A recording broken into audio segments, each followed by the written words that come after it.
Hello dear viewer, it is the time for yet another Skyrim build and the last one of the Andromeda sub-series. This is also yet another step in my never-ending journey of combining warrior gameplay with stealth gameplay, this time also infused with some magic. The general vibe I was aiming for is a fighter who uses curses and all sorts of debilitating witchcraft with rapid teleportation and sword and shield play. Also, with some stupidly cheap illusions, this dude here can become a terrifying assassin as well. The results are scary and a bit OP as per usual, but at least we won't use the extra effect perk in enchanting this time, so much balance, you know, RP friendly, yada yada. Anywho, to achieve my goals, we will need a few mods. First, on the aesthetic side of things, I used Immersive Armors and the Lord of the Rings weapons collection. I like the looks of Narsil, okay, but feel free to use any weapon of the quality comparable with glass sword or better. Then, on the gameplay side of things, we will use Andromeda, of course, Summermyst, Morningstar and Apocalypse. In fact, the entire combat style is based on mods, so I don't really fancy your chances in making this more vanilla friendly. Well, if you want to, you can skip Morningstar actually.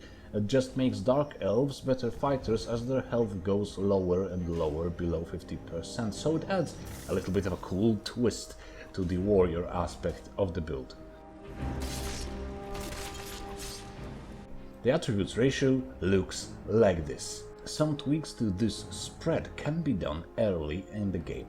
Most of your spells will be very cheap, although you may need some extra investment in magicka before your enchanting, and restoration allows for very fast magicka regeneration.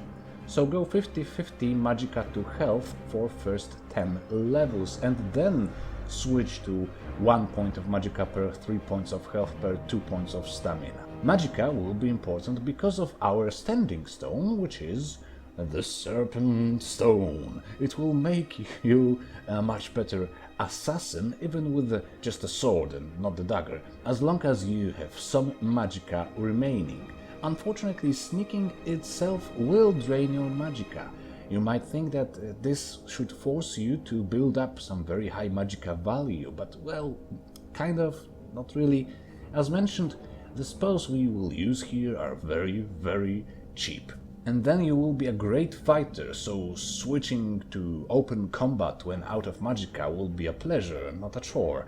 Then your key spells will be cast at the start of each fight for free thanks to the fabled Okata's Recital spell. Also, we will get somewhat impressive magicka regeneration through restoration perks, enchantments, and possibly the blessing of Akatosh. And finally, the amazing daily power that can be unlocked with the Serpent Stone active, the Star Curse, will replenish both stamina and magic. It won't really be a daily power for us because we will use the neat Summermyst enchantment called Power Surge, which will give us up to 8% chance per hit of releasing the Star Curse without actually spending it. So it's chance-based, sure, but in most combat encounters that are, hard enough for the power to be useful, it will activate at least once. And yes, it's not a daily power at all.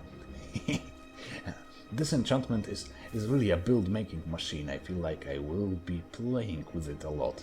For the race, a Dunmer will be cool enough. They seem to be great in combining swordplay with magics, lore-wise, so they will fit here very well. And the Spite ability makes you stronger when you get below 50% HP. Seems to give some cool feel of escalation to each combat situation. We will need quite a broad collection of skills, but most of them don't need full commitment, so you should be done in 51 perk points, unless you wanna invest in smithing, which for this build is useful but not necessary, I would say. So here's the list of skills. This looks like a lot, but it's not really a problem. In one-handed you only need 5 ranks of Armsman, Fighting Stance and Critical Charge. You can even skip the Critical Charge if you really want to, but I, being me, wanted my Silent Roll combined with the Charge attack because, well, whenever there's a chance for this combo, I must take it. In block, you just take one initial rank of Shield Wall and then go up the left branch all the way to the Shield Charge. Shield Charge is particularly useful for a variety of reasons. You can knock people out to cast some spells on them while they are clumsily getting up. You can charge them while being invisible, because the charge doesn't break invisibility, and then proceed to kill them with some sneak attacks. You can jump to activate the rollback enchantment to return to the point when you started your shield charge. Yes, there's a lot of options here. It's basically your most important perk. In light armor, you should unlock all the ranks of Agile Defender and then go for the Wind Walker. Fast stamina regeneration will make your shield charging much more prevalent. Yes, and custom fit does work for us, even though we don't wear a helmet, because that's how bandanas work in Immersive Armors. For alteration, you only need Novice, Apprentice and Adept perks, which will give us cheaper Wither and Undermine, which we will use a lot. The same 3 perks should be taken in Restoration, because of our third most frequently used spell, Horrid Wilting. However, you will also need 2 ranks of Recovery here because of the constant Magicka drain and sneaking with the Serpent Stone. A few more perk points will be needed in Illusion. Take Novice and Apprentice perks and then go up the right branch to get Quiet Casting ASAP. Quiet Casting will make the entire playstyle way more viable, because you will be able to recast spells mid-combat without any risk of detection. Yes, even in the middle of combat, because of our sneak perks.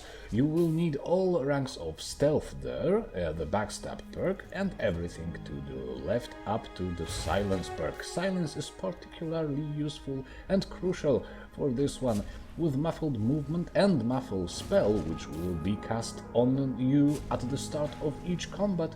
Your armor makes no difference for detection at all. In Enchanting, take all the ranks of Enchanter, Insightful Enchanter and Corpus Enchanter. Skill Fortification and Attribute Fortification are rather important here, and high value of Enchanting skill enables you to offset all the weaknesses of the build, like the needful or 3 attributes, broad skill set and constant Magicka drain. Also, we use the Eye Patch from Immersive Armors. It can also be enchanted with Fortify Magicka Regeneration or Fortify Magicka. That's an extra slot for enchanting. Shh, don't tell anybody. Speaking of enchanting, you are going to enchant all your items personally. You need the amazing Power Surge enchantment on your sword, 2 slots with Fortify one-handed, 1 slot of Fortify Magicka Regeneration, 1 Fortify Health, preferably on the chest piece, resistance to magic on your shield, and rollback from the Summermyst mod on your boots. Rollback brings a lot of creative fun to this one. It teleports you to a place you were standing at 4 seconds ago, whenever you jump with a weapon drawn. With your full muffling due to perks and spells, it will confuse your enemies and often cause them to seek for you. Who needs Shadow Warrior when you can do the same, but much better with some cheap spells? If you combine Rollback with the Ghost Walk spell, you will get cheap 10 seconds invisibility, which also teleports you back to previous location when the invisibility is broken. This means you can blink all the time and keep disappearing from the sight, since the Ghost Walk is so freaking cheap. Did I mention that all the spells here are so very cheap? I know I did. I'm just too amazed. Anyway, Rollback and Ghost Walk means a lot of blinking, like constant blinking. If you want to, you can just blink all the time. Anyway, okay, let's go. The spells are listed here. Our main spells all come from the Apocalypse mod, well, with the exception of Muffle, which is rather important, and Vanilla. Combined with the Sneak perk, it gives you 100% muffling. The purpose of Ghost Walk was just explained. Your more offensive spells, Undermine and Wither, will weaken your foes substantially. Undermine will cause them to stagger and lose some stamina whenever they swing a weapon, and Wither will make them slower and deal less damage over time. You, on the other hand, will be faster when sneaking. You can even use the spell Twine spell to imbue the Ghost Walk spell with some brief speed boost, which will mean that with the Ghost Walk and the sneaking, you will be moving 50% faster. Horrid Wilting is an AoE spell that deals significant damage over time to non-mechanical enemies, very useful in boss fights and any long-winded fight, when your sneak attacks and blinking can't grant you an instant victory. Store the Ghost Walk and Muffle spells in Okato's Recital, maybe also your best flesh spell if you feel like you could use some more armor rating. This will make you invisible instantly whenever combat starts. Best case scenario, you should cast Ghost Walk yourself before combat, proceed to deliver a sneak attack, at which point the invisibility will break and you will be teleported back to the place of casting the spell. But since now the combat actually started, Ghost Walk will be applied again for free along with Muffle, which means you will be free to deliver another sneak attack and the invisibility will break again and you will be teleported again.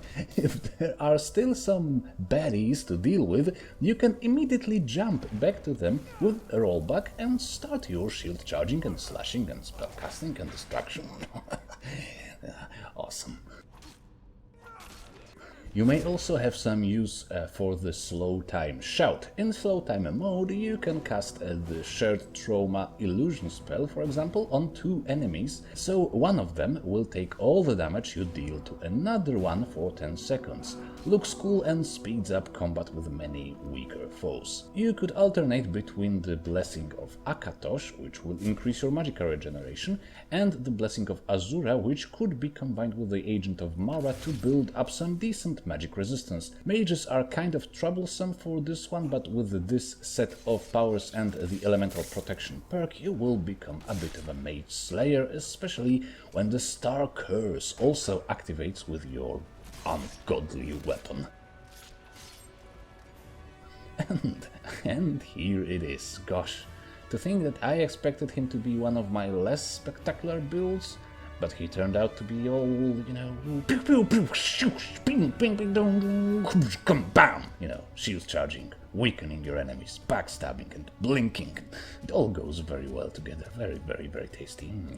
So, if you decide to try it out yourself, well, let me know in the comments how it went for you. Have fun, leave a like, subscribe, and all that. We will see each other again. Bye, bye.